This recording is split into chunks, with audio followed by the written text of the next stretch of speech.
And President Trump's 25% tariffs on automotive imports went into effect at the beginning of April. Joining us to discuss the impact and what you need to know is Paul Fix III, an automotive journalist with Car Coach Reports. Good to see you this morning, Paul. You shared with us previously that most of the cars that are presently on the lots predate these tariffs and aren't affected. When do you start to see price impacts taking effect? We should start to see those impacts coming through by the end of the year. And we're already seeing some projections from the University of Michigan that the amount of cars sold is going to decrease by about $2 million by the time we reach the third quarter. So there's already a little bit of concern going on for the automotive industry as a whole for how healthy it's going to be coming into the end of 2025. But what's important to note is exactly as you mentioned, and I've mentioned before, is that if you're going to buy a car right now, it's not going to be impacted by tariffs unless it's just been imported in the last month or so. If it's been sitting on the lot, especially since there's a lot of cars that haven't been sold that are almost a year or more old, depending on the model and where you are in the country, this is a great opportunity for you to go and buy that car. Do you need the newest car, or can you buy one new off the lot that's a year or two old? That's up for you to decide, but that's where that flexibility can come in now. But then the price hike will come in when you're looking at any vehicle that's imported, and there's quite a lot of them.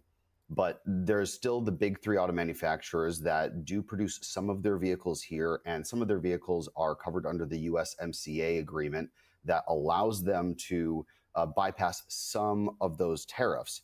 What's really important to also mention is that there's a lot of foreign companies that produce their vehicles here. So it's not always something to be completely concerned about, because if you wanted to buy, say, a Toyota, well, you can buy one that's made almost entirely in the United States.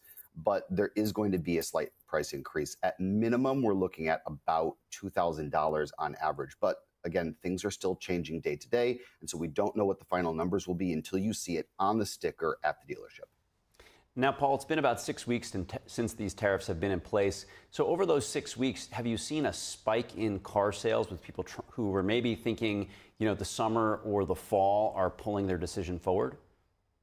Yeah, absolutely. There has been a slight increase in sales right now and in the last month or two. And there's also an increase in used car sales because people are seeing the writing on the wall and saying, I don't want to have to pay an extra 25% if they're, depending on the vehicle. But also there's a little bit of fear mongering going on where people aren't quite sure exactly what's going on. So buying a used car or going and buying a new car right now is actually a really safe bet. And a lot of people are jumping at that opportunity and also taking advantage of some really amazing rebates that a lot of companies are offering, including Ford, who's offering employee pricing on most of their models, not any of their high performance models, but the vast majority of their regular models, which is generally what we're talking about here when we're talking about vehicle sales. We're talking about commuter vehicles, trucks, economic vehicles, things like that. We're not talking about 700 horsepower Mustangs. We should be talking about 700 horsepower Mustangs. We'll do that another time. So now I saw a commercial just yesterday for one Japanese automaker addressing the tariff concerns head on in their commercial, saying that they wouldn't be raising their prices and they were planning to absorb the tariff. So what are you seeing from the foreign manufacturers as they strategize how to stay competitive with American-made vehicles? It seems to be that there's a lot of shifting going on. Some of the companies are absorbing some of those tariffs or a portion of those tariffs to attempt to keep their customer base, which is a great move from the customer perspective, whether or not they understand the complexities of what's going on here, because at the end of the day, someone just wants to pay less money to get the vehicle that they want, which is perfectly valid. But then there's other vehicles that are built here in the U.S., and maybe people don't know that they're built here in the U.S. There's a lot of Japanese and German vehicles that are built here, and there's a lot of American vehicles that aren't built here. Hyundai, and I'll go back to them again, they're a great example because they've been very forthright about exactly what they're doing. They're moving billions and billions of dollars of production over here.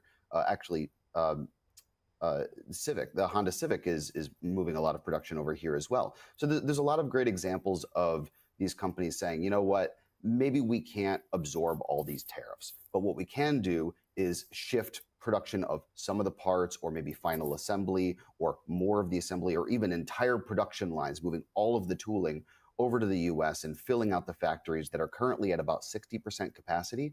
And I'm sure that the UAW would be very happy to increase capacity at a lot of these factories from 60 to upwards of 100%, because that just means that they get to employ more people, give more jobs into the local areas, and support their communities more. And it also would bolster the manufacturers and lower the price. Well, not lower the price, but attempt to keep the price lower if possible. Though there is some restrictions because there's a lot of parts that cannot be mined here or made here because there's no production for it, there's no mines for it, there's no infrastructure for it, etc.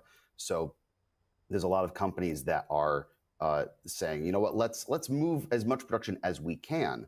But in some cases, we just can't avoid a price hike because it's either going to be tariffs or it's going to be more expensive to build in the United States.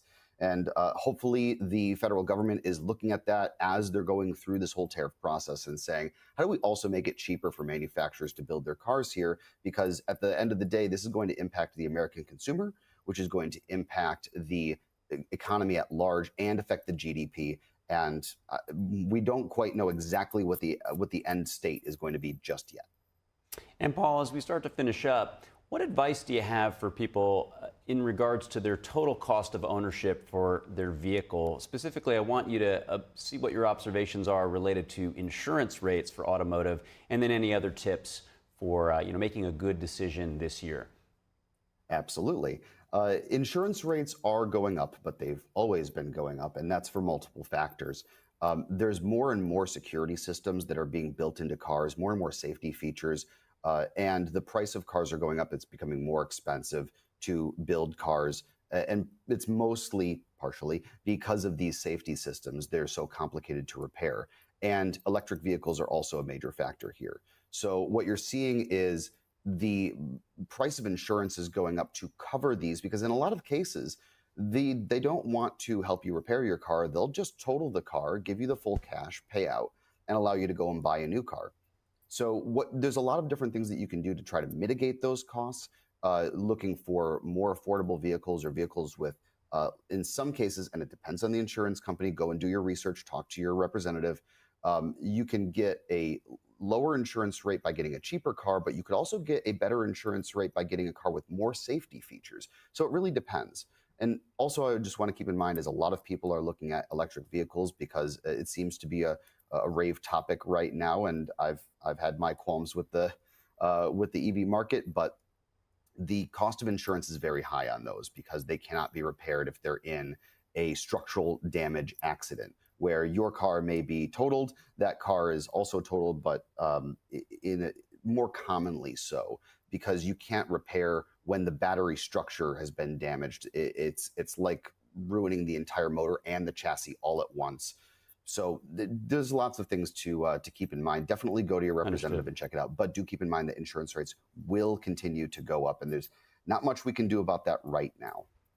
Well, Paul Fix III, thanks so much for your insights this morning. We appreciate it. Thank you very much. If you like this video, give it a like and subscribe for more videos like this, and check out our car review channel, Car Smarts. You can support me by buying me a cup of coffee, and if you want even more content, check out the links in the description. I'm Lauren Fix. Thank you so much for watching.